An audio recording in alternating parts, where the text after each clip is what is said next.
ईमानदार वीर बालक रमेश बहुत ही प्यारा बालक था।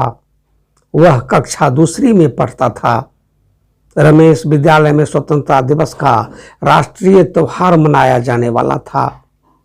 रमेश बहुत उत्साहित था इस कार्यक्रम में भाग लेने के लिए। रमेश को उसकी कक्षा अध्यापिका ने स्वतंत्रता दिवस की परेड में भाग लेने के लिए बोला था। उसके हर्ष का कोई ठिकाना नहीं था। वह खुशी खुशी इस कार्यक्रम में शामिल होने के लिए तैयारियां करने लगा।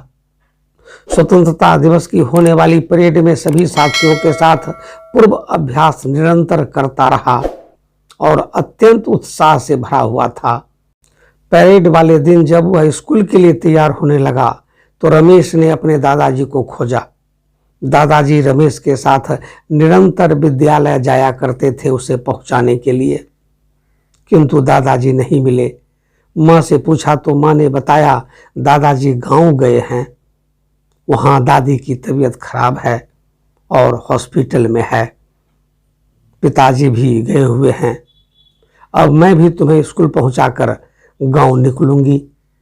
रमेश ने यह बात सुनी तो बहुत दुखी हुआ और वह स्वयं भी दादी के पास जाने के लिए जिद करने लगा।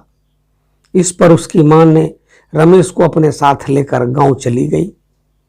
जब वह कुछ दिन बाद विद्यालय पहुंचा, वहां प्रधानाचार्य ने उन सभी बालकों को बुलाया जिन्होंने परेड में भाग नहीं लिया था। इस पर रमेश का नाम नहीं पुकारा गया।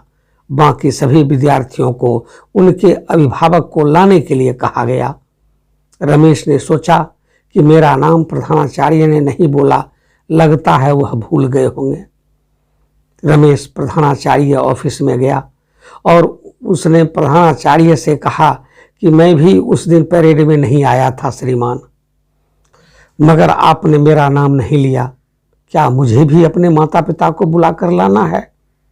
रमेश के सरल स्वभाव को देखकर प्रधानाचार्य खुशी हुए और उन्होंने रमेश को बताया कि तुम्हारे माता पिता ने फोन करके तुम्हारे स्कूल न आने का कारण मुझे पहले ही बता दिया था। तुम्हारी ईमानदारी से मुझे खुशी हुई। तुम अच्छे से पढ़ाई करो और अगली बार परेड में निश्चित रूप से भाग लेना। नैतिक शिक्षा: सदैव सत्य बोलना चाहिए और सत्य का साथ देना चाहिए। व्यक्ति का स्वभाव ही उस व्यक्ति का परिचय है। मोरल ऑफ द हिंदी कहानी: always speak truth whatever the situation is, because it gives you the limitless power. Today people are afraid of speaking truth and that is the reason for their all problems. दोस्तों, आज की यह कहानी कैसी लगी comment करके बताने का कष्ट करेंगे। अगर अच्छी लगी हो तो अपने मित्रों को शेयर करने में कंजूसी नहीं करिएगा। साथ ही अपने चैनल कथा काव्य दर्पण को सब्सक्राइब कर लीजिएगा। फिर मिलेंगे दूसरी ज्ञानवर्धक कहानी लेकर। तब तक खुश रहें, मस्त रहें, व्यस्त रहें। जय हिंद, जय भारत।